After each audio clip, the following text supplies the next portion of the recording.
E aí, gente, era nem isso aqui. Essa aula 3 do nosso curso sobre inteligência artificial geral. Vendo os principais papers do JAG, Journal of Artificial General Intelligence. A gente vai para um paper sobre funções de utilidade da robótica, né? Normalmente a gente vê funções de utilidade da matemática, né? E a gente vai ver um pouco na robótica. Então esse paper é do Bill Hibbert, associado a esse tema, é um bem assim, associado aos papers que a gente já viu anteriormente, aquele paper do Max Hutter, que eu analisei no final do curso de inteligência artificial nos games. Então, é um modelo de reinforcement learning com base em funções de utilidade, tendo em vista relações bayesianas, né? Então, usa probabilidade bayesiana da mesma forma, markoviana também. Então, ele vai dizer aqui o resumo, né? As funções de utilidade de um agente são definidas em termos de histórico, né? Você tem, por exemplo, no paper do Max Hutter, tem um histórico do sistema, H1 até HN, e você tem, dentro desse histórico, vetores de ações, recompensas e observáveis. Você pega essa lista nesse sistema. E tem o histórico de interações desse agente, que é definido dessa forma, no ambiente que pode mudar com o tempo, né? Esse artigo argumenta, por meio de dois exemplos, que os problemas de comportamento podem ser evitados formulando a função de utilidade. E aí tem dois exemplos, né? Para inferir o modelo do ambiente, a partir dessas interações aqui, né, de ações, recompensas e observáveis. Observáveis é os pixels por segundo da tela, enfim. Recompensas positivas e negativas nesse contexto. As ações são as ações que o robô faz ao longo do tempo, né? Se ele cair, ele vai ter recompensas negativas. Se ele ficar de pé e andar normal, sem colidir com as coisas, obstáculos, ele vai ter recompensas positivas. É mais ou menos nesse sentido. E calcular a utilidade como função do modelo do ambiente, né? E quando o ambiente muda, né? Então o robô tá numa rua, tá numa calçada, ou tá num deserto, num lugar plano, sem nada, enfim, numa loja de doces. Diferentes desses lugares, o robô tem que ter uma noção que aquele ambiente é diferente, seu objetivo é diferente, e suas funções de recompensa, penalidades são diferentes. Então não adianta você ficar fazendo uma função de utilidade para cada coisa. Você tem que fazer um sistema que ele mesmo aprende a criar sua própria função de utilidade para diversos contextos. É a noção de aprendizado inato no ser humano, por exemplo. Então você tem que estar criando um modelo de aprendizado inato no robô. Basear uma função de utilidade em um modelo que o agente deve aprender implica que a função de utilidade deve ser inicialmente expressa em termos de especificação do modelo aprendido, né? No caso, você quer um sistema que ele é não determinístico, né? Um sistema que ele aprende, que usa de fato deep learning, reinforcement learning. Essas especificações constituem suposições prévias sobre o ambiente, que seriam inatas, né? Suposições é um termo muito usado naquele paper que a gente viu sobre MMORPG no curso de Anos Games, né? Aquele japonês. Essa abordagem não funcionará com ambientes arbitrários. Então, falando de ambientes que mudam constantemente, né? Aí você tem aqui é, tempo t dentro do espaço n, esse que é igual a m valores. A gente anda uma ação A, então ação A, notação padrão aqui, tá?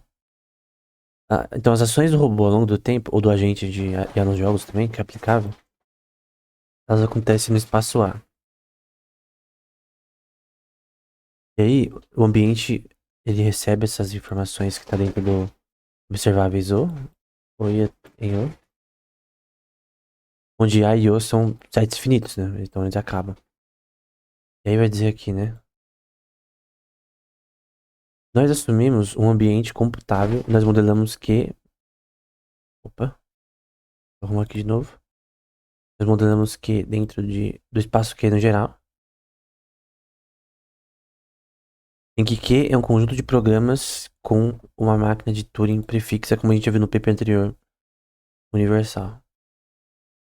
Vai ser denotada como uma máquina de Turing com certas relações, entre aspas, inatas, prefixas.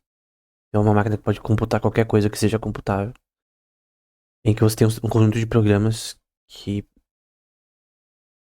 estão no contexto uma máquina de Turing determinada nesse contexto, né? Determinística. Só que um ponto do outro paper anterior é que você tem que fazer um sistema que se adapta a outros ambientes também, né? Então, isso não tira o fato de que esse sistema ele se adapta a outros ambientes usando uma função de valor para diversos contextos diferentes. Uma função de probabilidade aplicada a diversos contextos que são novos, né? Então, o paper vai continuar aqui. A gente tem nesse ambiente, que pode ser não determinístico, né? Nós modelamos uma distribuição de programas em que você tem o histórico. Aqui ele só põe ações observáveis, tá? Mas eu também vou pôr recompensas, só pra ficar de claro com o paper do Hutter. Então, ações observáveis, recompensas, ao longo do tempo T. De ações observáveis e recompensas. Então, é o histórico do sistema que é usado no paper do Hutter e está dentro do espaço H de todas o histórico de interações, né? Que ele descreve aqui. Então, é o set de o histórico finito de ações do sistema. E o tamanho disso daí, desse histórico, é definido por H. Sim, é definido como soma, que é a soma temporalmente desse sistema, né? Que a gente vê nesse índice aqui de T. Nessa parte aqui. Dada essa máquina de Turing prefixo universal, em que você tem um programa Q. Vou pôr aqui. Um programa Q. Dentro do espaço Q geral, você vai ter as observáveis dentro do histórico e a máquina de Turing agindo nesses programas Q nesse sistema. Então, se a gente for ver de uma forma mais clara, é sempre bom ir por partes, né? A gente entender cada parte sequencialmente, né? Então você tem as observáveis ao longo do histórico, porque você concorda que o robô ele tá com uma câmera e os frames por segundo são definidos como os estados do sistema, né? Em Reinforcement Learning. Tem o histórico aqui, que tem ações, recompensas e observáveis. E aí você tem a máquina de Turing em si, que é um sistema computacional que pode realizar qualquer computação nesse contexto, prefixo. Você tem o que é a relação de programas que vão computar isso daí. E além disso, você tem as ações ao longo desse histórico. H. Onde o H é igual aos observáveis em si como um todo e a H é a mesma coisa que aqui em cima, só que tá falando de uma forma mais clara e com uma função, né? Então a diferença é que você tem uma função de um sistema computacional que faz esse sistema rodar. Isso significa que produz observações de OI, dos observáveis e das ações, dado um programa que, com a probabilidade, eu gosto de pôr essa probabilidade aqui em cima, em verde, né? Pra ficar bem claro. Então, probabilidade é P, probabilidade, P de Q, P de Q. Eu vou trocar essa cor porque eu acho que tá muito. Uma cor um pouco mais, assim, clara, né? E você tem, aqui minúsculo, tá? Pelo que parece maiúsculo, mas não é. Você tem o Q de verdade maiúsculo, e isso mapeia 0 para 1. Por que 0 para 1? Nos papers que a gente viu anteriormente, tanto do Marcus Hutter e outros autores, a gente viu que a probabilidade dessa função é de 0 até 1.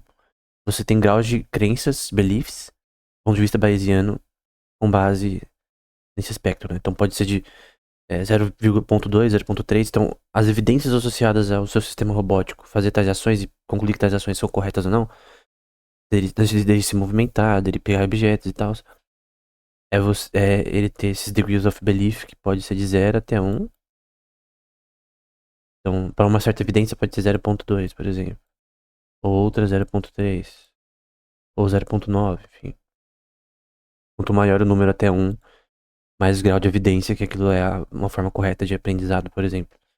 Aí você tem a histórico de probabilidade a priori, anterior a esse sistema, em que você tem esse row de H, que é a probabilidade, aí você a soma associada à função Q desse programa, essa máquina de leitura universal, dado o histórico do sistema, então os observáveis, vai ser igual à máquina de leitura universal que vai rodar o programa, dado as ações. Em que ele quer melhorar essas ações, né? Aqui ele só tá catalogando essas ações para depois aplicar algoritmos, né? Por enquanto é só definindo o espaço computacional aqui. O agente é motivado de acordo agora com uma função de utilidade. Então, agora mudou as coisas. Aqui é o tom do paper, né? Agora a gente tem uma função de utilidade que você quer maximizar do histórico de 0 até 1. Então, você quer maximizar a utilidade sempre com a probabilidade de é, dos graus de crença serem maiores, né? Tendo em vista o paper anterior do último vídeo. Veja esse vídeo em sequência, tá? Você vai entender isso aqui muito mais fácil se você ver os vídeos em sequência. E aí você tem entre 0 e 1, nesses históricos, a utilidade futura é descontada de acordo com uma coisa chamada conta temporal. Isso daqui tem muito a ver com economia comportamental, tá? Psicologia comportamental, behavioral economics. Tem a ver com esse tema. Mas eu vou pegar aqui, é a função W. Normalmente funções assim são hiperbólicas, né? Mas eu não sei esse caso. Que vai de 0 até 1. Mas a taxa de desconto temporal é associada à função de utilidade. Ou seja, de uma forma mais simples. Obviamente, eu prefiro ganhar 5 mil reais agora do que há 20 anos. Daqui a 20 anos. É porque há 20 anos eu não sei nem se eu vou estar vivo, então como que eu vou saber? Como que eu vou querer ganhar algo daqui a 20 anos se eu posso ganhar agora, né? Eu só aqui na opção, ó, você pode ganhar 5 mil reais daqui a uma semana ou daqui a 3 meses. Vou preferir daqui a uma semana. Você tem uma relação temporal de preferência. Aqui você também está fazendo uma função de utilidade, aplicando essa preferência temporal para a preferência associada às crenças que permitem que o robô maximize a sua função de valor. Em que você tem a soma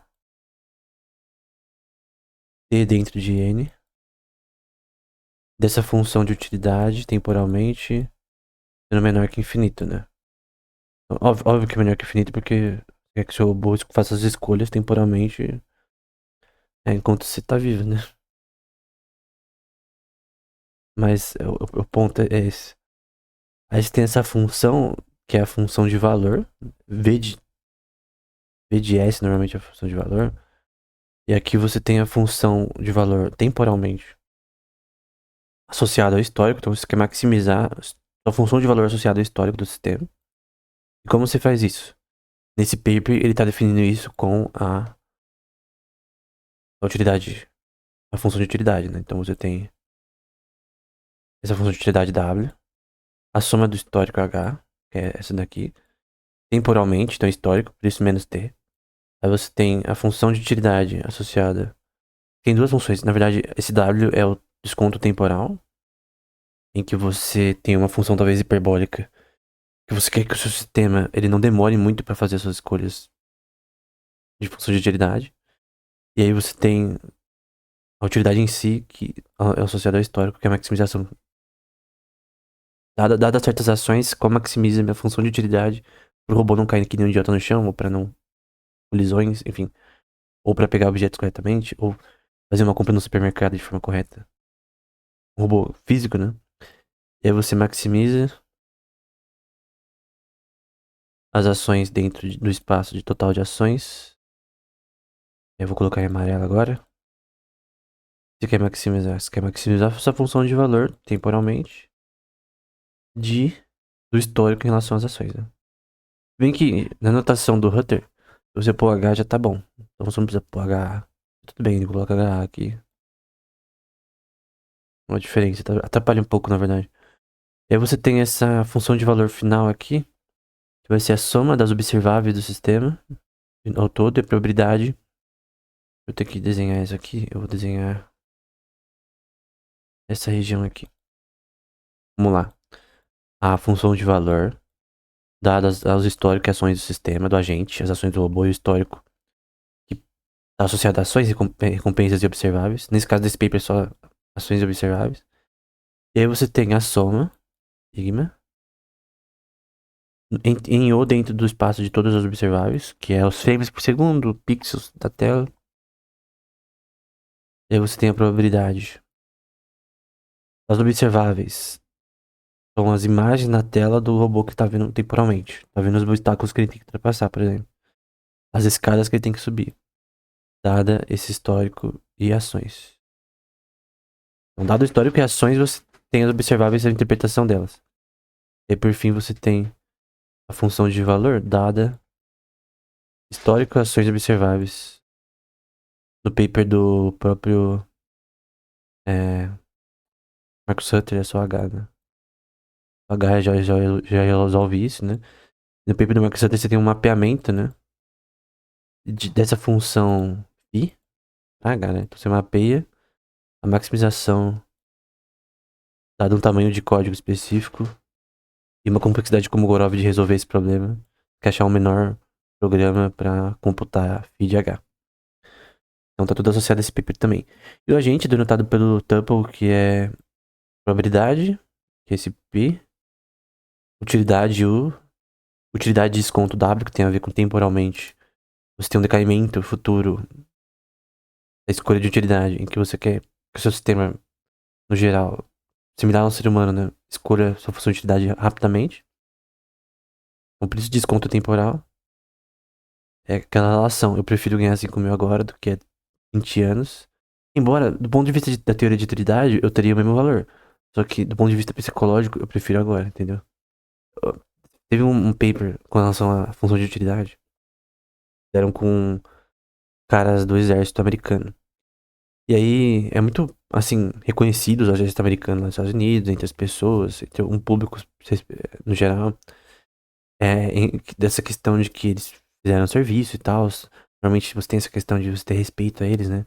Thank you for your service é uma palavra muito importante nesse contexto, né? Pelo serviço pelo país e tal. Alguns tem muitos americanos, não, assim, um grupo, né? Tem um respeito por eles. E tem um paper que mostrou, tipo assim, ó, a gente vai te dar um prêmio pelo seu serviço. Uma pessoa de verdade. E aí, o paper falava assim, eu fiz uma resenha dele no Instagram. Então tá lá, eu fiz o resumo. E aí era assim, a gente vai pagar vocês pelo seu serviço. Vocês preferem 5 mil agora ou 20 mil daqui a tantos anos? Todo mundo pegou 5 mil agora. Ninguém queria 20 mil daqui a tantos anos. Isso é desconto temporal. As pessoas preferem algo agora ou daqui a um tempo curto do que há muito tempo. Então, sei lá, daqui a 50 anos eu te dou 100 mil. Cara, se você me prometeu de forma factual, não é uma brincadeira. Uma instituição que tá propondo isso, vamos supor. Se você vai me dar 5 mil agora, eu prefiro 5 mil agora do que 100 mil daqui a 20 anos. E daqui a 20 anos, cara, sei lá, cara. Muito tempo, mano. Então, normalmente as pessoas pensam assim, isso é desconto temporal. Isso aqui é aplicado pra robótica. Aí você tem um conjunto de ações observáveis no geral. O tuple tá explicado já. E você tem tudo isso daqui dentro de um histórico, né?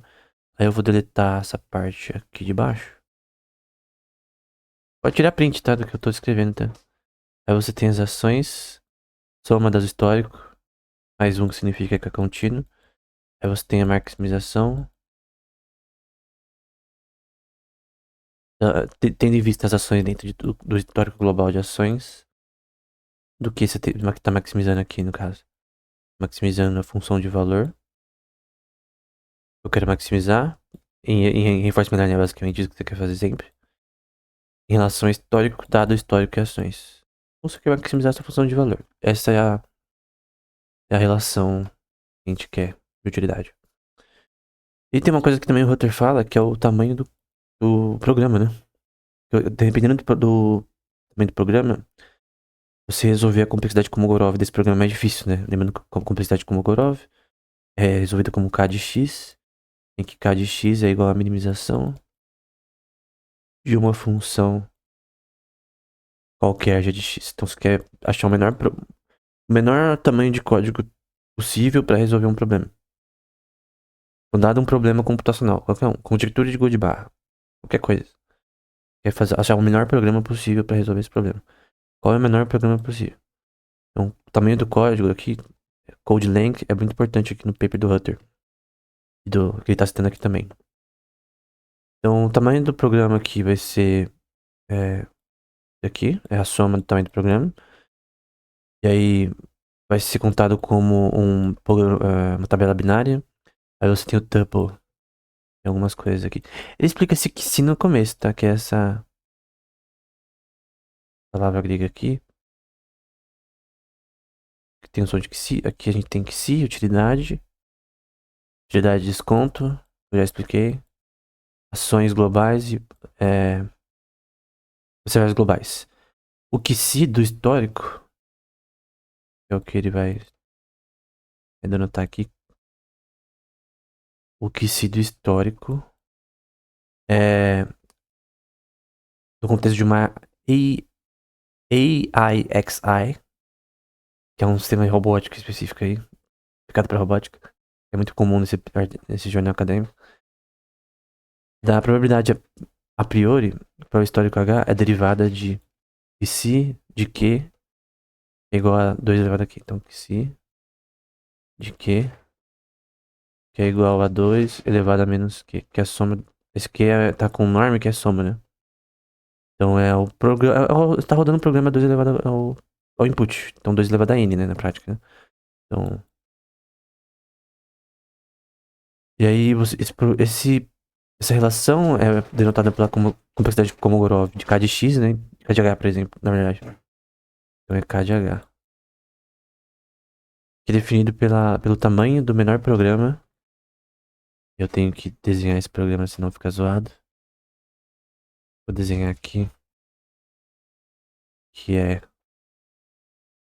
Vamos lá. O de h é igual a máquina de Turing prefixa que vai computar esse troço. E que. Tô dando o programa e a. Dentro do histórico, né? Ações. Dentro do histórico de. Ações, recompensas e observáveis, né? Então. Basicamente. Você tem. Você quer, na verdade, calcular a complexidade de Kolmogorov, o melhor programa pra fazer essa relação aqui, né? Isso daqui. Isso definido pela inequalidade de Kraft, que também é usado no paper do Hutter, né? Que essa probabilidade histórica do sistema, ela vai ser menor ou igual a 1. Menor ou igual a 1, mas ela não pode ser negativa. Tem que ser de 0 até 1, na verdade. Essa é definida. Vou pegar um verde aqui. É definida de 0 até 1. No caso aqui tá menor que 1, mas eu acredito que é de 0 até 1, porque senão fica. Pelo menos no contexto desse paper de 0 até 1. Então, basicamente, é isso. Daqui é basicamente sobre observáveis no contexto do histórico e o seu programa que você quer rodar, dado o programa e as ações do histórico desse sistema, no caso, né? Aqui a gente tem essa questão chamada de autodesilusão, né? Self-delusion, em que eu ia falar, eu vou citar dois autores aqui, aí define os tipos como o que a gente já falou anteriormente, né? Que é probabilidade, utilidade, de desconto, ações e observáveis, com diversas formas de computar a utilidade do histórico, tendo em vista que a gente já explicou o histórico, e a função temporal de desconto, eu também já expliquei. E essas foram analisadas a respeito de comportamentos que incluem automodificação e autodesilusão. Então, para um sistema de reinforcement learning, um agente, né? Você vai ter aqui, eu vou colocar em amarelo agora. As recompensas RT. É uma dela mais forte aqui. RT dentro do contexto.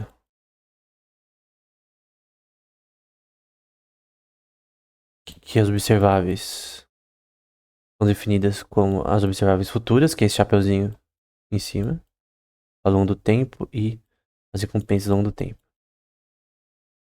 E aí você tem a função de utilidade,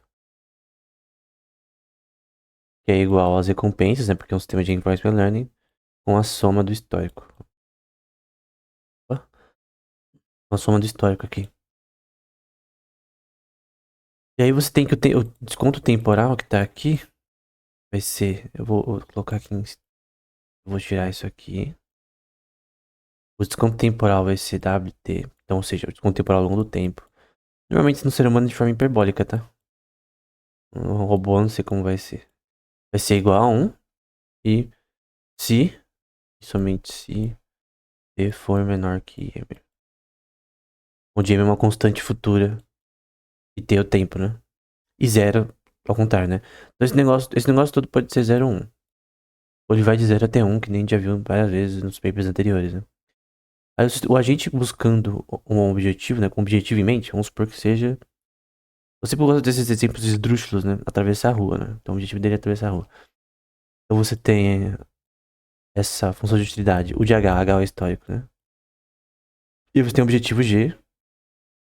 Aqui vai um ponto importante. Ou você pode definir, o programador definir os objetivos que o robô vai querer, ou ele mesmo tem que aprender quais objetivos ele deve querer num ambiente, né? Que eu acho mais interessante. Visto o paper anterior do Peng Wang, você tem um sistema que ele calcula suas tabelas Q para diferentes contextos, né? Então ele que define o seu objetivo, né? Dentro do contexto que ele está inserido, com base no seu histórico, né? Então, se o objetivo for chegado em um tempo específico, histórico, né? De soma de histórico específico, nosso objetivo pode ser encontrado e o desconto temporal da função vai ser, é o que eu vou colocar aqui de vermelho. O desconto temporal ao longo do tempo vai ser 2 elevado a menos t. Então, conforme t cresce, essa função também muda de shape, né? E aí para um sistema de predição de coisas que ele deve buscar, né? Aí você vai ter o de H, a utilidade do histórico, igual a 1 novamente, se a soma do histórico... Ai, caramba. Se a soma do histórico... Esses barrinhas ao redor são de soma nesse contexto. Aí você vai ter a maximização. Eu tenho o argmax. No contexto que eu tenho N observáveis dentro do contexto de todas as observáveis, com a probabilidade das observáveis dado condicionadas a o histórico e ações. Os observáveis condicionados ao histórico e ações. Então, com base no que eu estou vendo na minha tela, observáveis, você tem ações histórico que vão implicar nas suas ações futuras. É isso. Afinal, você tem de probabilidade para se prever o que você quer fazer no futuro, né? Então, aqui no caso são inferências bayesianas, aqui no caso, e markovianas. Onde a ação do agente A, edição, né? Após H, você tem a função que vai até igual a 1, para tentar entender a próxima ação que deve ser feita, né? E aí a função temporal é a mesma para o sistema de reinforcement learning, para a gente, né? Aqui então a gente viu um sistema que busca objetivos, uma função para isso, um que tem prever coisas, então prever relações na busca por atravessar a rua, o robô tem que fazer uma certa coisa. Na busca por ficar em cima de um skate sem cair, um robô bípede, né? Ou você quer fazer um... Acho que eu acho ideal, por exemplo, um robô que caça, por exemplo, um robô do MIT da vida, que é um quadrúpede, né? Que eu já vi várias vezes, que ele caça do estilo outros animais, né? Quer fazer um robô físico, né? Não virtual, imita o comportamento de um predador, por exemplo. Eu acharia muito interessante. Aplicar teorias de ecologia e psicologia animal para robótica de animais, né? Chamado de virtual, não lembro exatamente. Artificial Life é o nome desse tema. A gente vai ter nesse curso, tá? Artificial Life, talvez. É para um sistema que quer buscar conhecimento, né? Maximizar sua função de valor para obter mais conhecimento nesse contexto. Você tem U de H, a utilidade em relação ao seu histórico, menos a probabilidade de H. E aí você tem a de desconto, a função de desconto que vai ser igual a 1.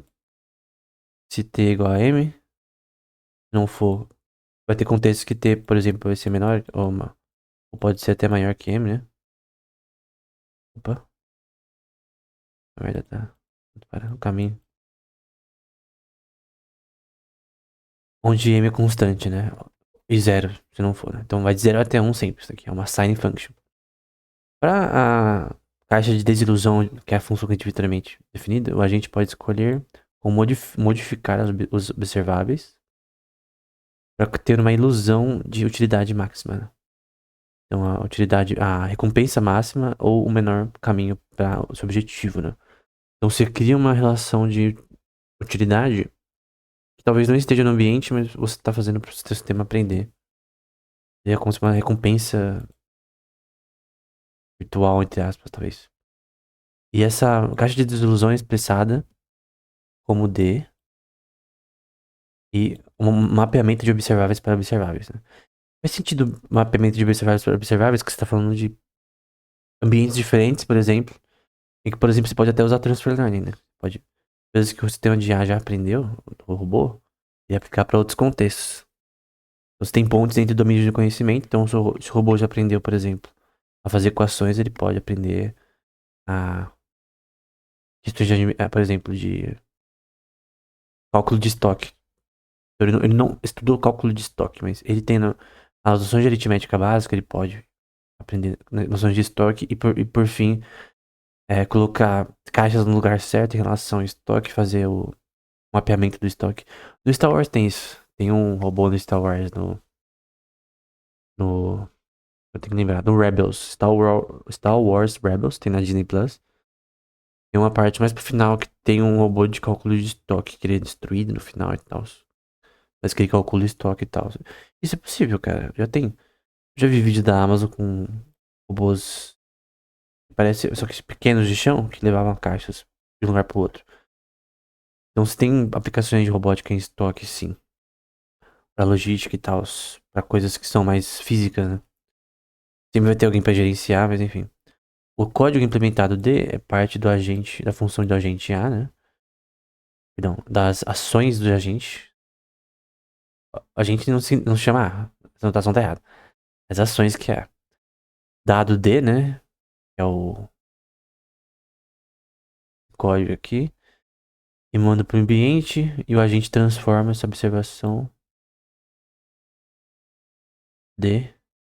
OE. Isso aqui é transformado, né? E manda pro ambiente. Então você tem uma relação de automodificação do ambiente, né? Bom, ele se adapta ao ambiente, né?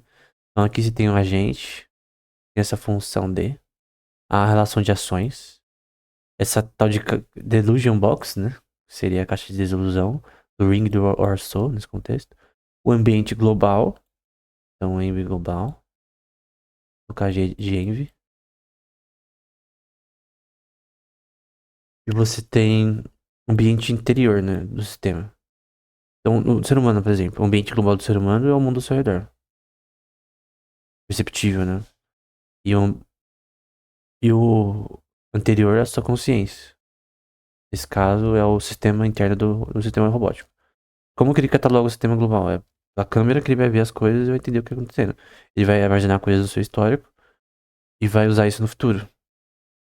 Então você tem uma relação do ambiente interno nessa casa de desilusão em que você tem essa relação de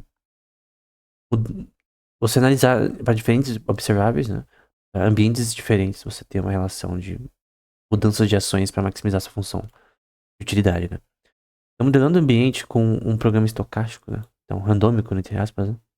O programa requer mudar essa função de probabilidade, né? Então, ele quer modificar isso aqui para que você tenha um mapeamento da função phi do Hutter cada vez melhor, né? Dado que tem N históricos. Vamos supor que Q seja o set de todos os programas, Q maiúsculo, e P de Q, probabilidade de Q, ser a probabilidade a priori desse programa, né? Anterior desse programa. Então, P de Q, probabilidade a priori, e P de H, não, e Q é o conjunto de programas para, vou colocar assim, ó, vou colocar como funções. Então, Q é o conjunto de funções que operam nesse contexto. E aí você tem o tamanho do código, que é barra Q, é a soma desses programas de tamanho, que é o code length na notação do Flutter. E vamos supor que você tem a probabilidade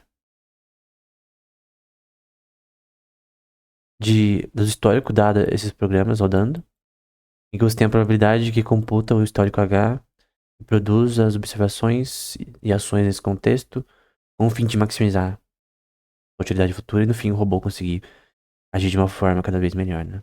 Então, o histórico do ambiente, dado no histórico do ambiente, esse modelo é um programa singular que provê a maior explicação para H, para esse histórico, né? Então, é o melhor programa que minimiza a função, dado um tamanho de código e mapea- mapeamento para H, né? Você quer minimizar essa função. Você quer que você tenha um melhor mapeamento das suas ações, histórico, recompensas e tal. E a parte final aqui você vai ter. Vou colocar em outra cor. Probabilidade desses programas Q, soma dos programas Q dado o histórico. Que o histórico você usa como base para tudo, né? A base de todos esses artigos que a gente viu é que você usa o histórico do sistema, de ações, recompensas e observáveis, como base bayesiana para prever a ação futura, né? Pode usar long short time memory também, né? Tem a ver. Forma hierárquica. E aí você tem a probabilidade de H dado Q. E a probabilidade de Q por H.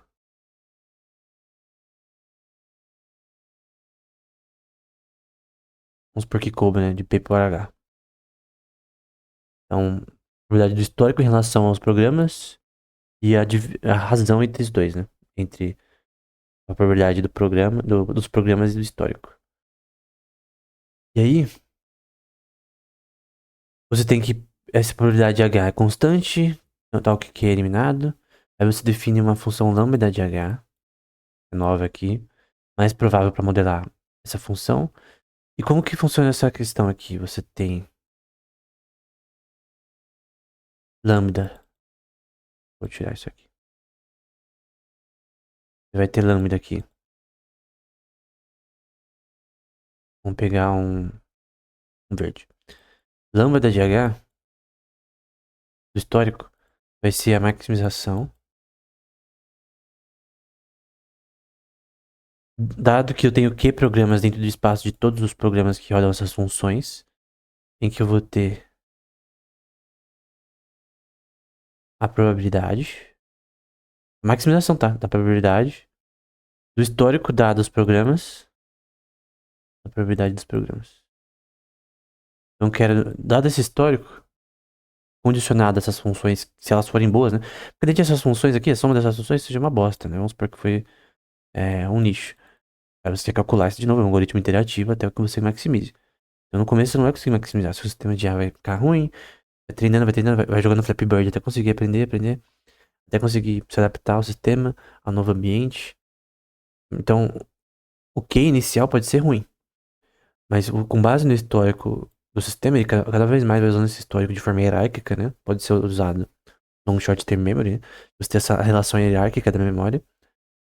Você armazena o que é bom e o que é ruim se descarta, que é como o cérebro faz na prática, né? Não usando long short term memory, mas usando o algoritmo que Deus criou. A gente talvez não conheça. Mas o predicado é esse, né? Que você tem uma relação hierárquica, que é importante ou não para resolver um problema. Então, ao aprender futebol, tem relações hierárquicas do que é uma forma que você mesmo vai ver que é ruim de aprender e é boa. Fazer movimentos, micromovimentos e tal. Dado o modelo aqui, que é de zero igual a lambda, nós podemos ter uma probabilidade a priori da observação em que você calcula essa maximização e aí você tem agora você tem uma função nova, que é de zero, que vai rodar várias funções para fazer o melhor resultado, né? Então você tem a probabilidade de agora de do histórico dado que é zero, né? Dado essa função nova já maximizada, mas aqui é novo, new, aqui é novo. Então você tem, vou desenhar, vai, P de H dado que é zero, que é a nova função dada a nova função. Você melhorou essa função. E com essa expressão, né, não afeta o argumento de Ingrosso, o ambiente dos modelos é um sistema estocástico consistente com as equações anteriores, né? Enfim, continuando, né? Vou tomar uma água. Se baseando a função de utilidade no ambiente de modelo Q0, que você calculou sendo melhor, né? Você maximizou sua função e calculou um sistema melhor. Porque Q0 é igual a essa função que você maximizou. Então você calculou uma função melhor de probabilidade. O seu robô conseguir fazer o que ele quer fazer. Vamos supor que seja robôs lutando boxe entre si. Então você está maximizando agora uma nova função do seu modelo. Melhorou essa função, né? Não, você pode falar, mas tem certeza que vai melhorar? Isso não vai melhorar. Tá maximizando o negócio, né? Se você tá maximizando uma coisa, eu creio que vai ficar melhor, no geral, o comportamento do sistema, né? Essa é a base de reinforcement learning. Maximizar a função de valor, né? Então essa função do histórico de H, de observáveis e ações, também tem um histórico de estados internos de Q. Vamos supor que Z é o set finito de todos os históricos internos. Então Z está dentro dos números reais. Perdão, não. E dos números naturais.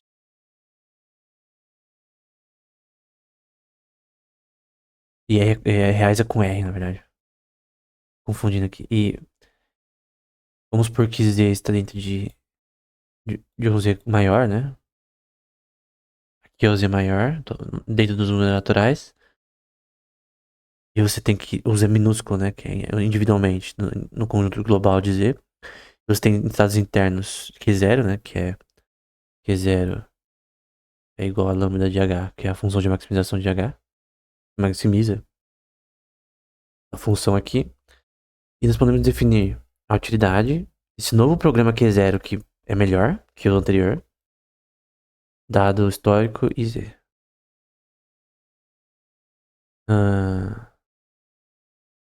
Lembrando que Z contém Q0s, né? Ele contém essas funções. E tem N funções aqui. Poderia dizer que um calculando e melhorando, né? Por que Q0 é um algoritmo estocástico? Por conta disso, né?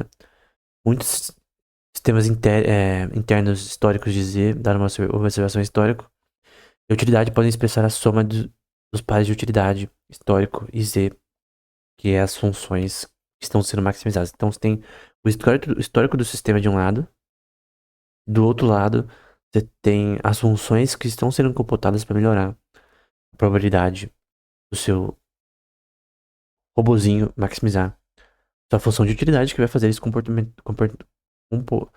comportar melhor, né? E aí você tem, vamos supor que você tem a P de Z, probabilidade de Z, que são as funções internas que computam a maximização da sua utilidade, dado histórico, que vai mudando também,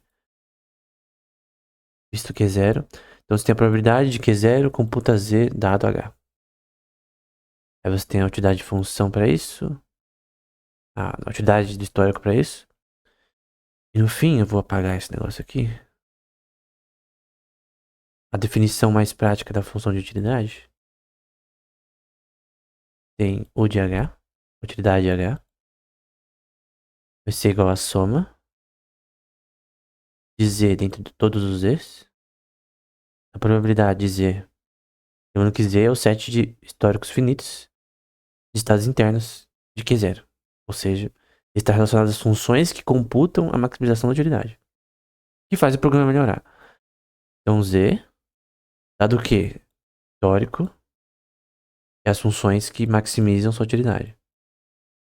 Primeira parte. Então esse daqui, eu vou tentar explicar de uma forma clara, né? É a probabilidade de Z associado a seus estados internos do sistema finitos, condicionados ao histórico e às funções que maximizam a utilidade. Você vai ter a função de utilidade de Q0, dado o histórico e esses estados internos. Então, os estados internos, dado o histórico e as funções de maximização e a utilidade dessa função, e você pega a soma de tudo isso, você tem a função de utilidade como um todo. Em que esse QZ tem uma função de mudança, né? E o H também muda. Tanto o QZ quanto o H mudam constantemente. Em casos onde essa função que a gente viu anteriormente, né? Tem o mesmo valor para diferentes Z, ou seja, sempre vai dar a mesma merda. Sempre você vai ter. Você não tem um programa melhorando, né? A soma colapsa. Por exemplo, ou vai ser determinado em formas de variáveis.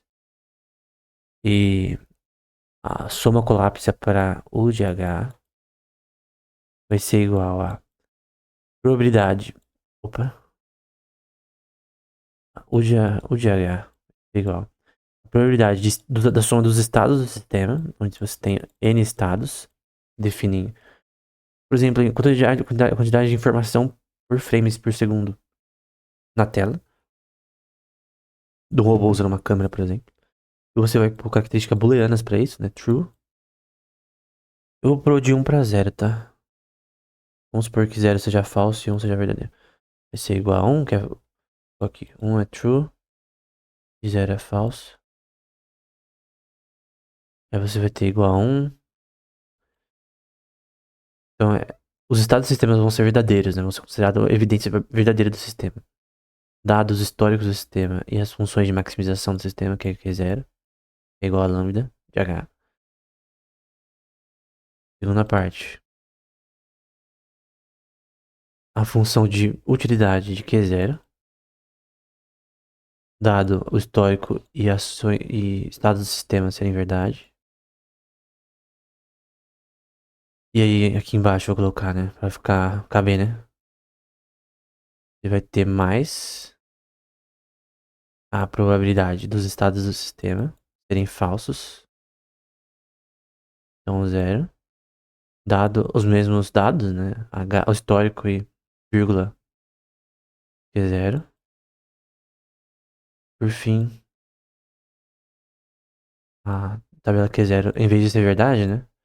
Ser falsa. São duas relações em que a sua função de utilidade, que você quer fazer o seu robô atravessar a rua de forma correta, ou andar de skate, ou lutar boxe, você tem uma função de probabilidade que define que pode ou ser falso, ou seja, pode ser uma evidência falsa de uma afirmação, de uma crença, ou pode ser falso ou verdadeiro. Então, de uma forma mais simples. Vamos por partes. Aqui você tem uma relação de verdade. Em laranja eu vou colocar aqui uma relação de falsidade. E a sua função de utilidade tem a ver com isso. As relações de probabilidade, onde você tem a maximização da utilidade, mas você tem coisas que podem ser em azul verdades ou mentiras. E aí você vai usar isso para o sistema aprender. Então é basicamente essa questão. Tem limites para isso, tá? Mas é interessante. Por exemplo, vamos supor computar a probabilidade de P dado H e Q0. Vamos supor que A tenha valores de A e B. As observáveis 0 e 1. E o histórico pode ter certos valores. Vamos supor que Q0 ele gera uma observação com probabilidade que vai ser igual a 0,2. E esse valor de probabilidade, ele tem um espaço que ele pode ir de 0 até 1. E outra com 0,8. Então vamos supor que nessa probabilidade aqui você tem que Q foi igual a... Aqui eu tô citando o paper anterior, tá? A 0,2. Q1 foi igual a 0,4. Q3 são duas possíveis suposições que o sistema quer aprender. Sistema 0,5. Obviamente, a pior das hipóteses que o sistema calculou é essa aqui. O sistema robótico calculou a sua forma de movimentação entre pedestres, que é essa forma de movimentação, uma pressuposição, por exemplo, de você andar lento, por exemplo. Andar lento, vamos supor. Vamos supor que essa é a proposição linguística que o robô está fazendo. Se eu andar lento, eu vou colidir menos. Isso tá errado. Tenta andar lento na 25 do março, andar um passo menor que os outros, você vai ser empurrado. Então você tem que ter uma movimentação um pouquinho mais rápida, né? Tem que se adaptar à movimentação do povão. Então, vamos supor, você tem que andar em que você maximiza a sua função de velocidade em relação às outras pessoas. Por exemplo, se todo mundo tá correndo, você tem que correr, porque senão você vai ser atropelado, você concorda? Vamos supor que aconteceu um incêndio. Todo mundo começou a correr. Se você não correr, se você ficar lento, você vai ser atropelado. Então, você anda, na verdade, sem querer, implicitamente, no 25 de março. Todo mundo anda mais ou menos no mesmo passo, no geral, quando tem muita gente junto. Você andar muito rápido, você vai acabar corrigindo com os outros, porque os outros não vão conseguir desviar. Uma velhinha tá vindo devagar, você não vai. Você tem que desviar, não é velhinha. E você saber o caminho que você não colide com os outros. Então, você criar um robô, sistema robótico que anda na 25 de março, por exemplo, tem pressuposições que são erradas e corretas. E o robô tem que aprender a fazer isso. E nós aprendemos também. Aprendizado inato no ser humano. Então nós assumimos um agente determinístico, sempre vai ter uma probabilidade até um. Aí você tem essa condição de soma de probabilidades em que você vê quais são as melhores pressuposições a certas crenças, né? Esses algoritmos, assim como quaisquer algoritmos, podem ser codificados em uma função de utilidade ou de t, né? Que motiva as ações da gente até o passo de tempo m, né? Então, menor ou igual a m, pode ser igual a m, ou maior que m. Quando a gente mudará a sua função de utilidade madura, baseado em modelo conforme a equação 4. A escolha M depende do ambiente, portanto, uma abordagem a gente definir dinamicamente, né? Randomicamente, né? Um algoritmo estocástico para definir M, para relacionar isso com o temporal. Estamos terminando. Eles dão 3 noções de informação, que eu achei interessante nesse contexto. Primeira noção de informação, o ambiente é conhecido. Então, andar na 25 de março é um sistema robótico, né? Bípede, né? Completamente, e o modelo Q0 é pré-programado. Ou seja, as funções são pré-programadas. Eu discordo disso. Usando o paper anterior que a gente viu do Peng Wang, é legal que Q0 seja com base em reinforcement learning, o sistema aprende a se virar sozinho. Aprendizado não supervisado é melhor. Como parte da definição do agente a partir do passo de tempo 1. Né? Um jogo de xadrez, por exemplo. A noção 2. Algumas informações são conhecidas sobre ambientes. No outro a gente conhece tudo. Em alguns contextos, sim. No outro ambiente, não. É justo, por exemplo, dizer que nosso mundo físico se enquadra nessa classe, né? Não tem coisa, por exemplo, eu, com meus olhos e com dados da internet, coisa do tipo, eu consigo ver muita informação ao redor do mundo. Mas eu não vejo toda a informação que acontece em cada metro quadrado da Terra ou do universo. Ou seja, nossa percepção do mundo ela é extremamente limitada. Absurdamente limitada. Um ser onisciente, somente Deus, obviamente. Ele conhece tudo, cada metro quadrado do universo, ao mesmo tempo, sem nenhum problema. Nós não, nós temos informação imperfeita sobre o mundo. Então, um sistema robótico ele tem que lidar com isso daqui, com essa noção de informação normalmente.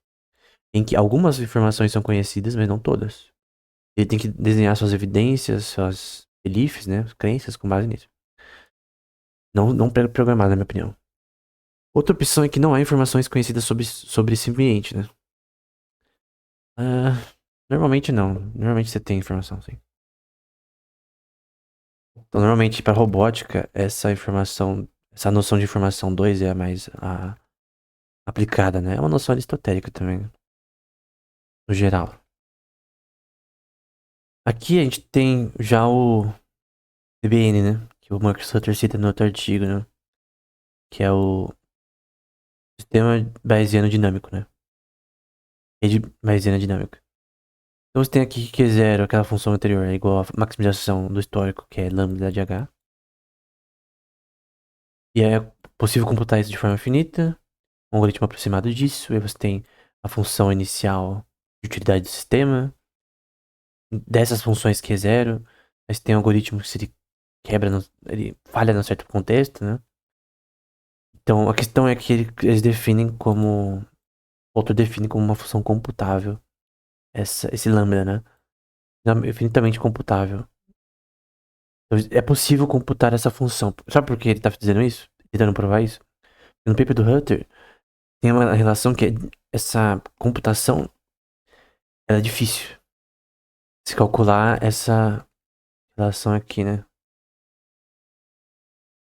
Porque calcular lambda é muito difícil. O tamanho do código pode ser grande demais e tal. Tem um algoritmo polinomial para isso, né?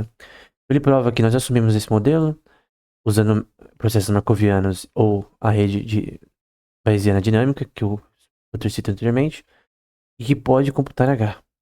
Você tem uma função de utilidade com essas estruturas internas, que ou ele roda ou falha por uma computação finita da função de utilidade U dessas funções Q0, né? Em que Q0 é igual a função de maximização aqui. Vamos supor que eu fiz o Q direito. Dado Z também.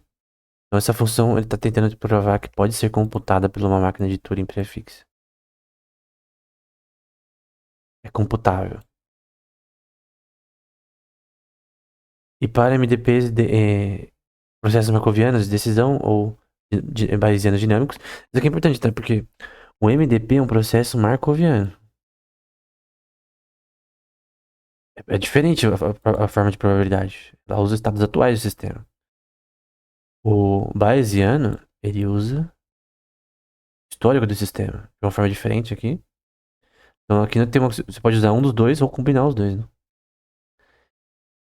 Ele tá falando que pode ser um dos dois. Um dos dois, ou os dois, individualmente podem computar essa função de utilidade aqui, né? E aí você tem o Z, os estados internos dessa função podem ser computados via aquela soma da equação 4. Ele explica, né? O ambiente é estocástico, o agente não pode, é uma opção, né? Prever o sistema de estados futuros. Então, nesse caso, né? O ambiente é muito complexo e não é difícil o sistema calcular as coisas desse sistema. Então, vamos supor que o seu robô ele tá num sistema totalmente novo, num ambiente totalmente novo, e é difícil ele ter noções. Vamos supor que é um sistema robótico que quer sobreviver na selva, né? Ele não quer ser destruído por animais selvagens. Ele tem uma estrutura interna que ele tem que maximizar sua homeostase, né? Então ele tem que. Vamos supor que você faz um sistema robótico que ele se alimenta. Vamos supor que é um jogo, né? Que ele se alimenta de. Melhor, não. Ele tem uma penalidade por não caçar animais e prender eles, no caso. E aí, essa relação de penalidade permite que o agente tenha que caçar para ele continuar funcionando, senão ele desliga. Então, se ele não conseguir maximizar, entre aspas, o seu homeostase, ele desliga. E no caso, você joga ele na selva, ele tem que se virar. É um ambiente totalmente novo, que ele vai ter que aprender a como maximizar sua função de utilidade dentro desse contexto, esse objetivo, sem ser destruído por feras ou coisa do tipo, né? Porque você pode crer, cara, que você vai ter animal que vai pular em cima do robô, vai começar a bater nele. Vai acontecer isso, cara. Somente se ele se sentir ameaçado, né? E num lugar que tem uma família de um certo animal, um hipopótamo da vida aqui. Vai tentar quebrar o robô de toda forma, né? Enfim. Então a gente deve continuar a pegar essas observações do sistema de forma estocástica. Então ele vai ter que se virar. O ambiente não supervisado, ele vai se virando lá pra lidar com o problema. Outra questão é que o ambiente pode ser previsto com uma quantidade de relações randômicas. E outra que é a função de utilidade definida em termos de especificação do ambiente, né? Então a função de utilidade ela muda conforme o ambiente. Isso é uma parte importante. A gente viu no artigo anterior. Então, você tem um agente, e aí você tem funções, relações de funções aqui, as observáveis, o ambiente. Então você tem, por exemplo, que B e D ou B e V, em que você tem uma um grupo de escolhas. Perdão, eu vou fazer assim para ficar mais claro. Então, você tem um grupo de escolhas, eu vou mudar a cor. Ou esse símbolo significa ou, esse aqui significa E. Então, ou esse daqui, ou B e V. Então você tem um conjunto condicional de ações aqui. Ou aqui, por exemplo, você tem em relação ao ambiente, tá? Você tem em relação ao ambiente, o agente, ao fazer escolha, ele tá fazendo escolhas lógicas aqui. Ou B e C, B e C, ou não B e S. Então você tem relações condicionais de probabilidade do que vai ser em relação aos estados do sistema S. que vai gerar essas relações condicionais em relação à interpretação do ambiente. As recompensas, ou recompensas positivas ou negativas. Então, você tem uma relação de lógica de probabilidade bayesiana com base nesse contexto do ambiente do sistema. Em que você tem uma relação de estados para recompensas para essa função de valor, em que você... Aqui você tem um algoritmo interativo, né, nessa parte. Eu vou deixar em laranja nessa parte aqui. É um algoritmo interativo. E roda várias vezes. Até você ter esse daqui. Observável, correto. Lugar da cor. Ô, merda. Pronto. Então, é basicamente isso. Aqui ele coloca também várias coisas, né? Então tem o conjunto de observáveis, que é igual aos estados do sistema. Então, observáveis ao longo do tempo é igual a estados futuros do sistema. S. O P é a variável de ação, né? Aqui também, tá? É a variável de ação. E aí você tem a soma de P como V prime futuro T de T. Em que V para o modelo do agente tem três variáveis de estado do ambiente, né? Então, V é igual a três variáveis em relação aos estados do sistema. Então, não é função de valor, eu falei errado aí. E aí você vai ter os estados futuros como as recompensas do sistema ao longo do tempo, o histórico por isso menos um, com a permutação XOR entre esses estados de variáveis do agente. Esse V de T é diferente dos estados, tá? E ele fala no paper que ele quis fazer essa condição para realmente fazer uma variação entre estados do sistema e estados aplicáveis para recompensa.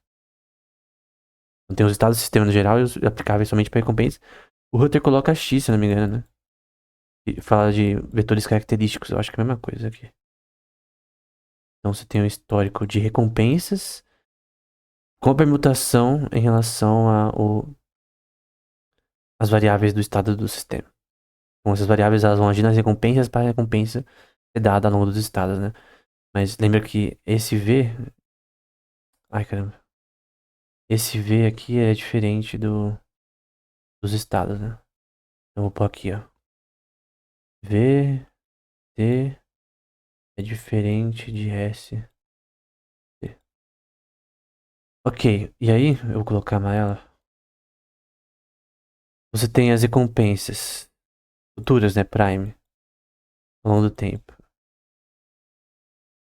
Igual aos estados ao longo do tempo. E V futuro de T, prime, igual às recompensas ao longo do tempo. Historicamente. E aí você tem uma relação de probabilidade alfa em relação a isso. E no caso, se for verdadeiro, eu acho que se for falso, você vai ter recompensa com a permutação da probabilidade 1 menos A. Em que no fim vai dar de 0 até 1, tá? Pode dar 0.2, 0.3. 1 menos alfa vai dar esses valores. E aí você tem as recompensas futuras e os estados do ambiente que a gente já viu anteriormente. Tudo daqui é relação temporal desse sistema aqui. Então, você tem a R como recompensa, aqui são os estados do sistema de forma tripartite. Aqui você tem as variáveis de ação. Enfim, você tem os estados do sistema, observáveis. Enfim. Não é tão complexo quanto o LSTM, né? A notação de long shot tem memory é um inferno. De difícil, na minha opinião. Para responder agora a automodificação, né? A questão de definir um pi, que a gente já viu anteriormente, que é um tuple, né? De políticas de modificação, automodificação do sistema, né? O sistema se automodificar, estilo a teorema do von Neumann de self-replicating automata, né? Autômatas autorreplicáveis, né? O sistema robótico conseguir se autorreplicar. O von Neumann postulou até você fazer órgãos artificiais usando essa teoria, né? Então você tem as policies dentro desse conjunto desse tuple.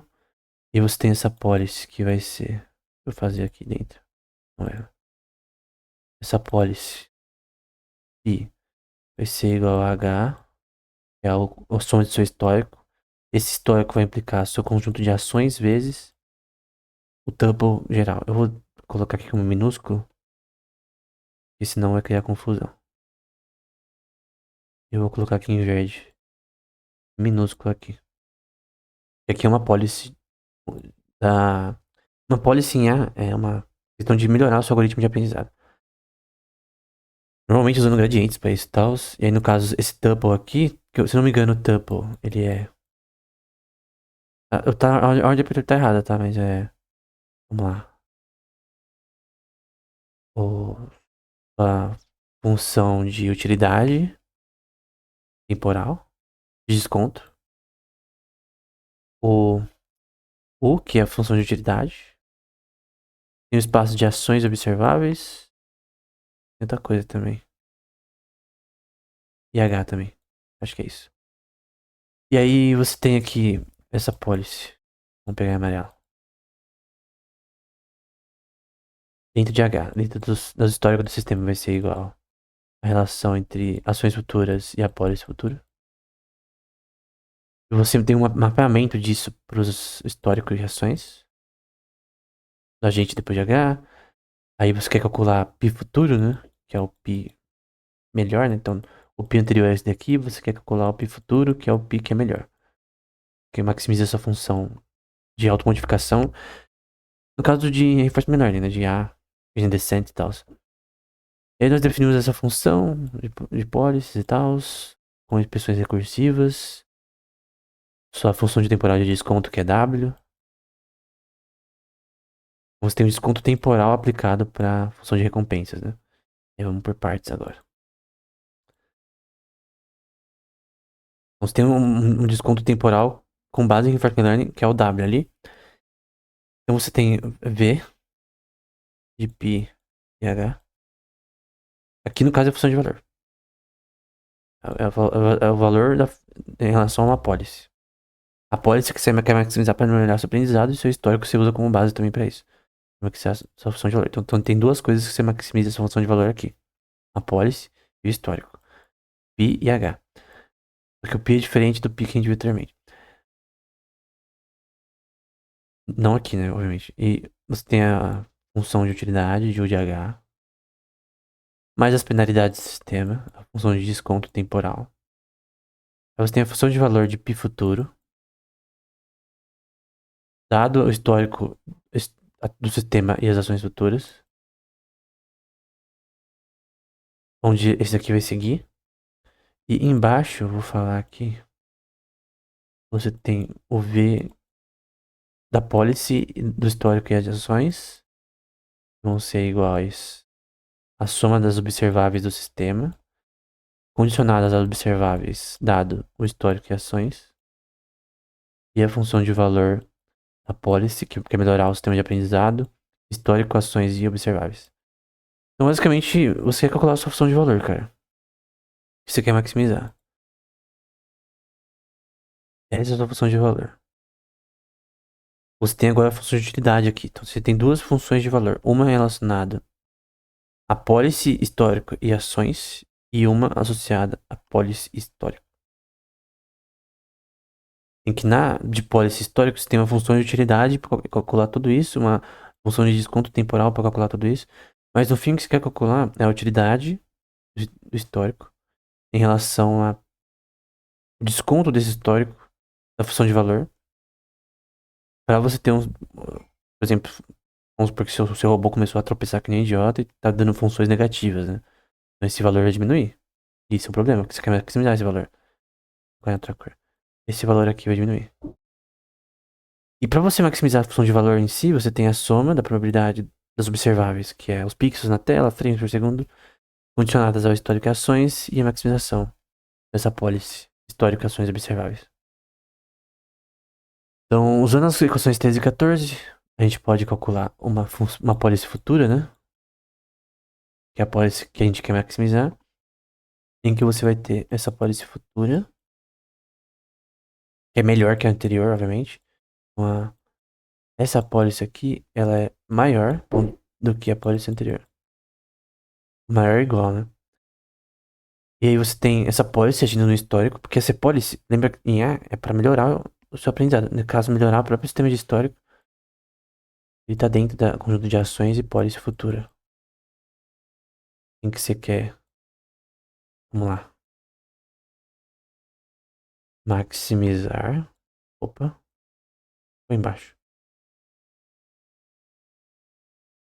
Dica aqui é pita. Maximizar. Entre ações dentro de um conjunto global de ações. E pi. As pólices dentro do conjunto global de pólices. Então tem N pólices aqui. Tem N ações. Essa. Eu coloquei P de pato, né? Tem que colocar I de verdade. Então tem N policies que você quer calcular e N ações. Todas essas policies estão dentro de P gigante e aqui dentro de A gigante. Maiúsculo no caso, né? E aí você vai ter no fim, em verde aqui, a função de valor da policy em relação às históricas e ações. No fim, você quer maximizar essa função de valor para que seu sistema cada vez aprenda melhor. Essa é a base de reinforcement. A gente viu isso daqui muitas vezes. Então, no fim, você quer esse troço aqui. Qual a diferença dessa visão e dos artigos anteriores que a gente viu? Que esse daqui tem funções de utilidade, né? Então, é a adição de funções de utilidade em todo esse algoritmo que já tinha sido construído nos outros papers, né? A preposição 4, né? A proposição, né? Assume um desconto temporal gama constante no ambiente.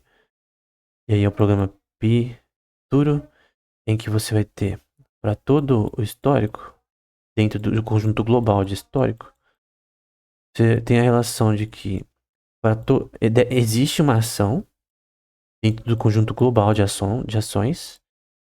Então, existe uma ação dentro do conjunto global de ações em que você tem uma pólice futura melhor dentro de H, que vai ser igual as ações dadas essa pólice futura. Então você pode melhorar a pólice, né?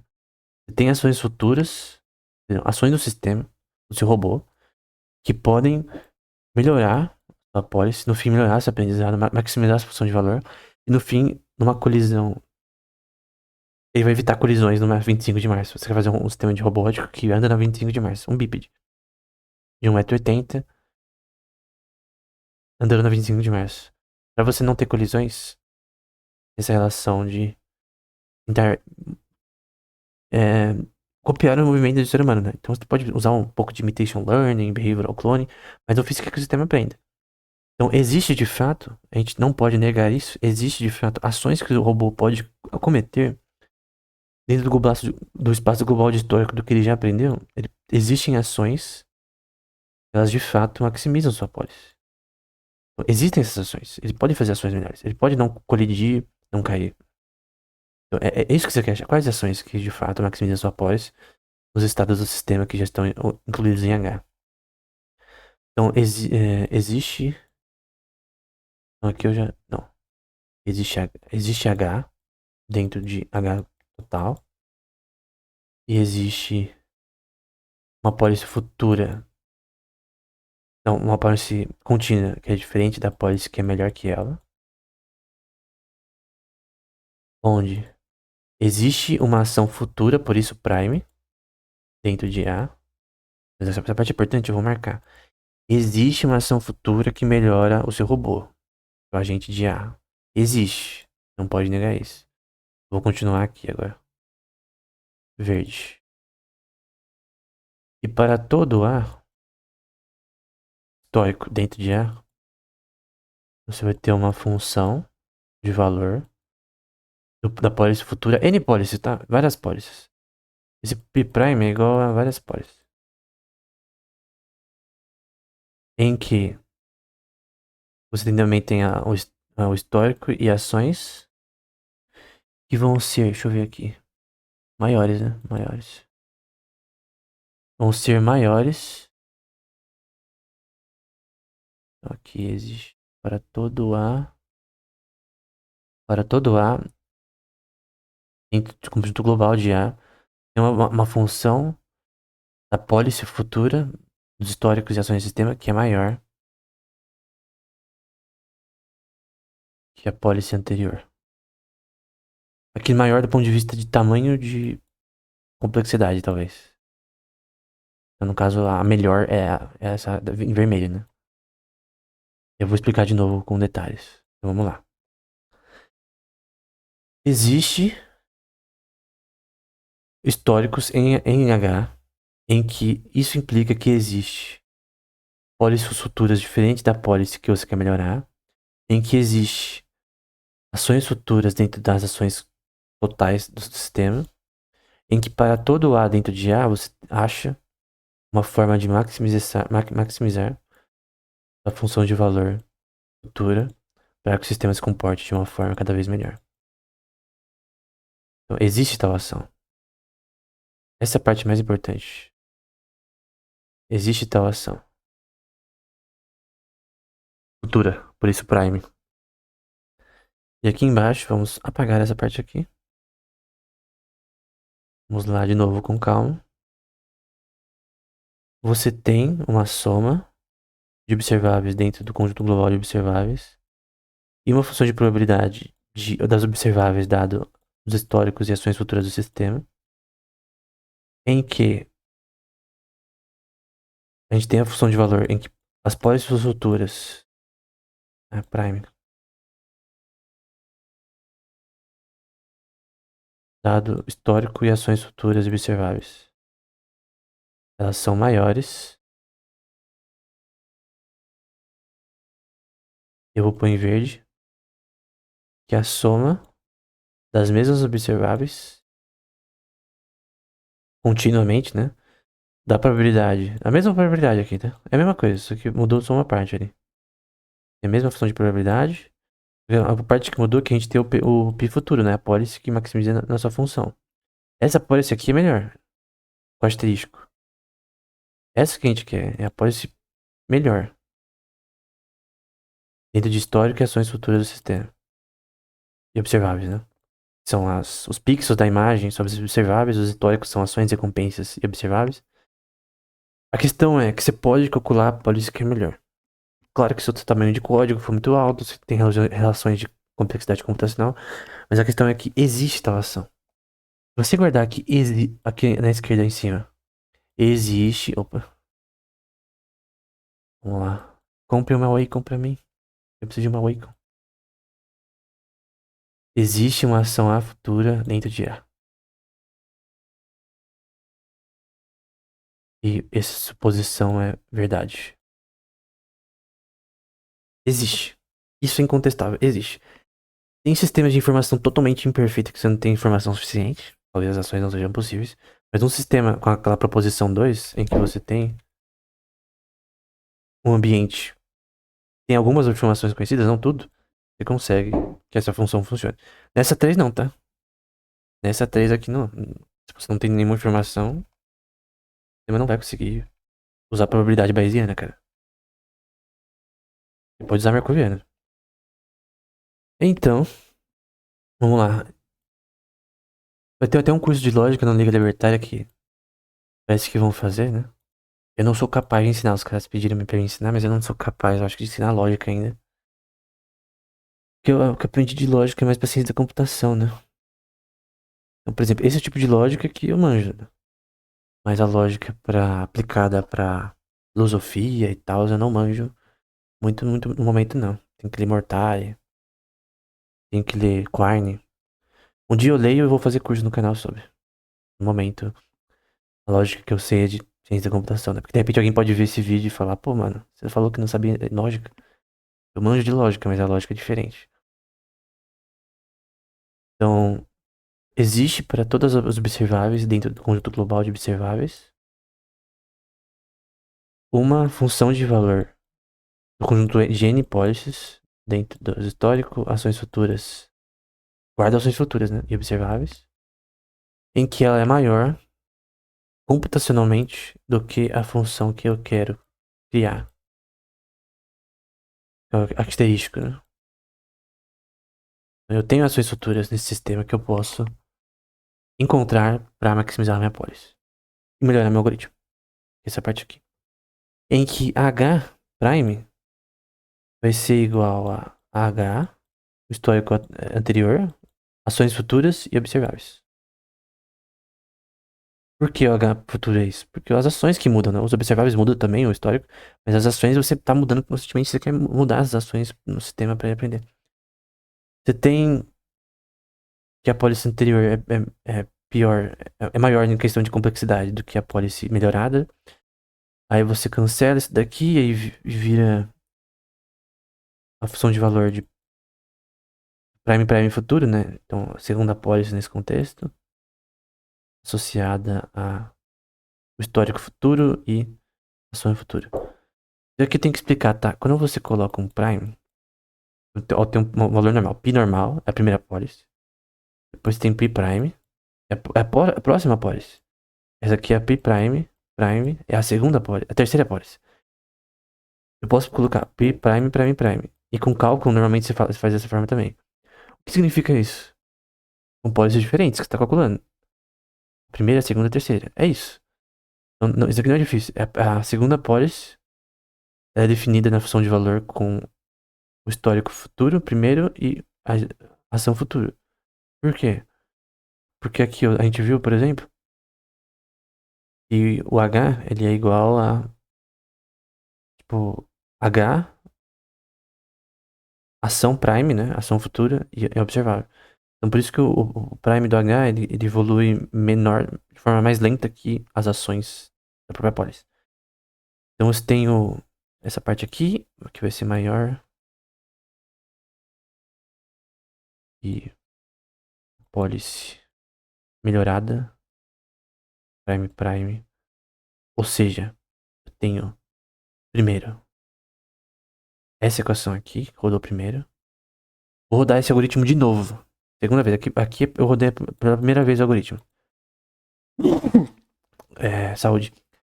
Eu rodei pela primeira vez o algoritmo. Agora, aqui eu vou rodar pela segunda vez. E caramba. Eu vou rodar pela segunda vez. Então vai ficar dessa forma. Essa aqui é só aquela ação em que agora você tem uma ação melhorada, né? Então esse asterisco significa que a minha ação melhorou.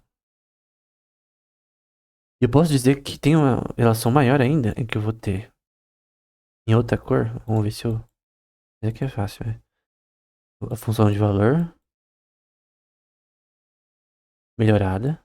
Prime. O histórico aqui vai ter dois primes. E uma ação melhor, né? Melhorada. Prime. Eu faço direitinho pra ficar claro. Prime. E assim sucessivamente. Então você vai calculando. Isso aqui é um algoritmo interativo que você vai calculando a função de valor. E em IA, por exemplo, para games, normalmente, numa partida de 45 minutos de Dota, isso era calculado várias vezes, tá? Essa relação aqui. Umas 35 vezes é calculado o gradiente aplicado na função de valor e tal. E por fim, vamos apagar tudo isso daqui pra pelo menos essa parte aqui. Pra eu conseguir desenhar. A gente vai ter a policy futura, dado histórico contínuo, que vai ser igual a as ações melhoradas, por isso tem esse asterisco, prime. Você está calculando isso aqui várias vezes. E a policy melhorada. Nas formas que eu já expliquei. Não é difícil isso daqui, tá? Não é difícil. Difícil é a teologia. Tem que aprender, que eu tenho que aprender alemão, eu não sei. Latim eu sou mais ou menos. Tem muita coisa em alemão que eu tenho que ler. Francês eu já sei, né? Mas teologia que é difícil, cara. Isso aqui não é difícil, não. E aí você vai ter o argmax, maximização das ações dentro do espaço global de ações e as policies dentro do contexto global de policies, que eu já expliquei isso várias vezes. E aí, em amarelo não, azul. Azul bem escuro. quase roxo. Você vai ter a função de valor, de P, da policy, histórico e ações. No fim, o que você quer é maximizar sua função de valor. É isso. Aí você pode falar, nossa, mas isso é muito difícil. Se você não viu o curso de inteligência artificial nos games e o curso de inteligência artificial do canal, vai ser difícil, cara. Tô fazendo esses cursos em etapas, né? Então, essa daqui é a última etapa, praticamente. É óbvio que é mais difícil que outros temas, né? Mas, cara, quando você pega o jeito da linguagem e tal, é mais fácil. Então, idealmente, a função de utilidade de um agente seria calculada a partir do estado do seu ambiente real. Como isso é impossível, é comum que as funções de utilidade sejam formuladas como calculadas a partir de observações do ambiente, né? Então, que leva a um sistema de autolisão. Então, o sistema se engana para fazer uma função de recompensas, de utilidade, no contexto dele andar na selva sem cair, por exemplo. Vamos supor que você quer fazer um robô que anda na selva sem cair.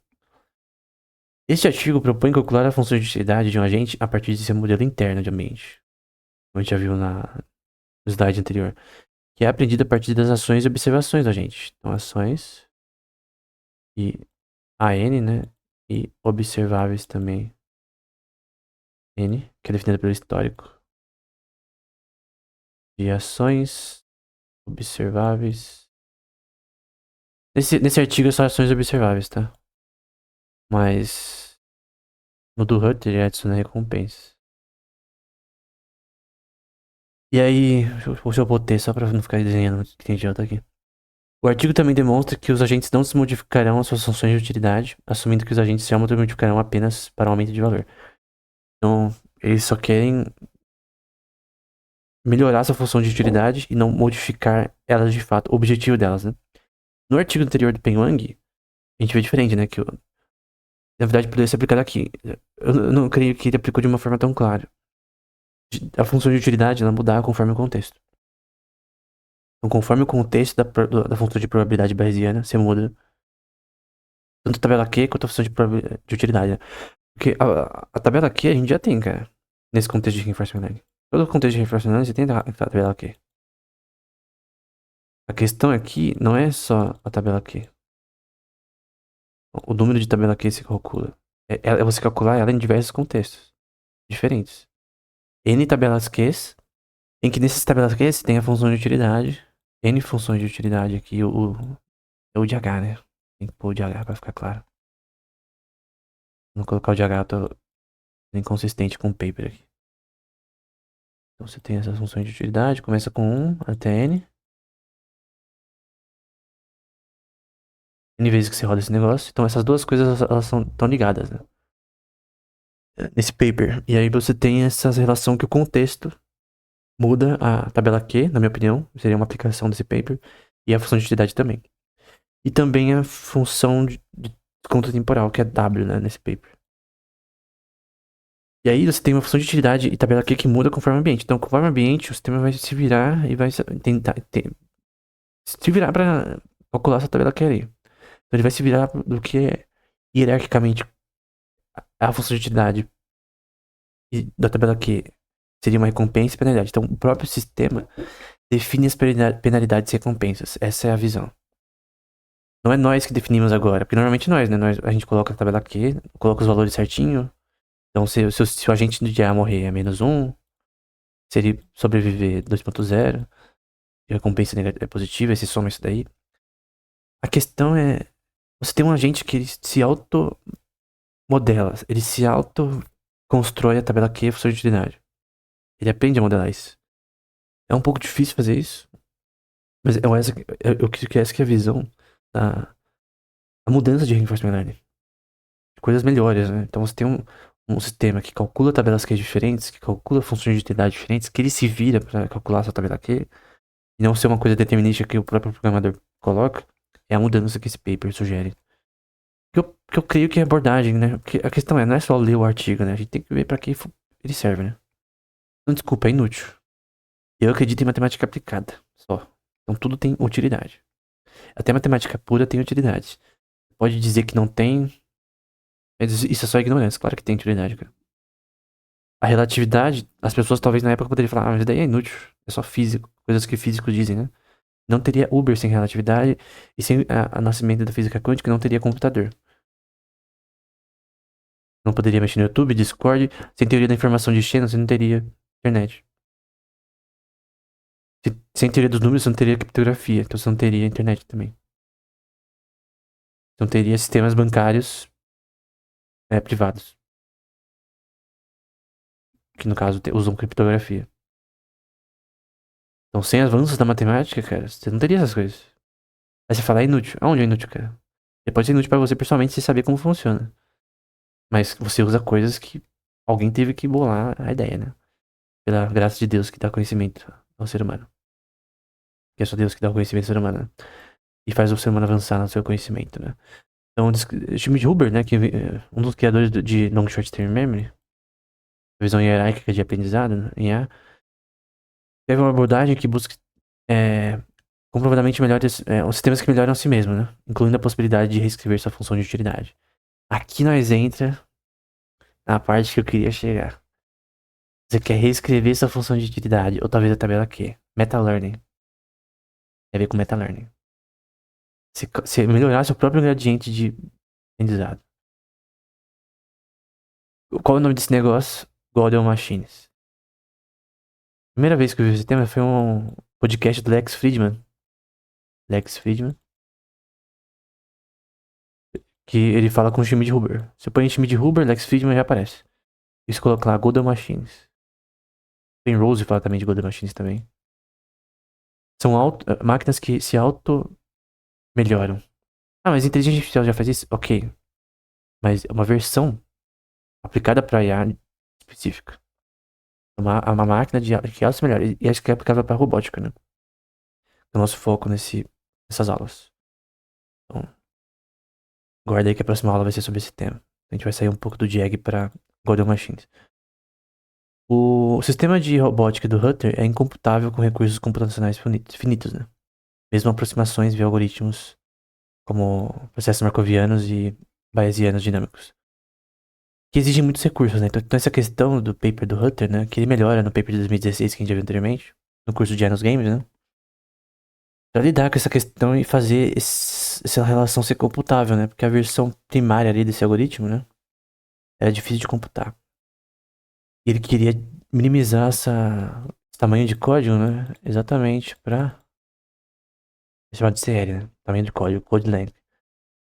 Length, é isso aqui, eu não consigo. Tem palavras em inglês que eu não consigo falar. É code length. Pra eu fazendo merda aqui. É com TH. É assim? Nem lembro mais. Não deve ser assim, mas enfim. O grande ponto é que você tem que minimizar isso aqui. É difícil minimizar isso aqui também. Então, tem coisas que tem que ser resolvidas para o paper do Hutter funcionar. Então, sobre conhecimento e recursos computacionais limitadas. Eu não creio que nem a visão do Hutter, mesmo funcionando igual a do Machines, generaliza a inteligência a ponto de criar um sistema consciente. Então, seres humanos não são igual a Machines e nem os sistemas de Hutter aqui. Mas, o que importa é criar um sistema robótico que funcione, né? Então, o próximo paper que a gente vai ler vai ser o do Jürgen Schmidhuber, sobre Godel Machines. Sistemas que se auto-melhoram, né? Eu descobri esse tema no podcast, tá? Então, dentro das coisas que eu descobri em podcast, mudaram minha visão de inteligência artificial, né? Ver pessoas que manjam do tema é muito mais. Talvez eu vou manjar, né? São referências no tema, explicando coisas, eu falo, nossa, cara, eu nunca ouvi falar disso. É legal você ver podcast, porque às vezes você vê os caras que são monstros no tema, né? Explicando coisas que você nunca imaginou, né? É uma boa forma de aprender, né? Você vê o podcast do Dex Friedman, né? Vai aprender muito sobre inteligência artificial, cara. Pode ter certeza. Você tem que fazer cursos, tá? Não substituir cursos, mas você vai ter muita coisa que cursos não vão ensinar e que são extremamente importantes. Então era isso. Até o próximo episódio.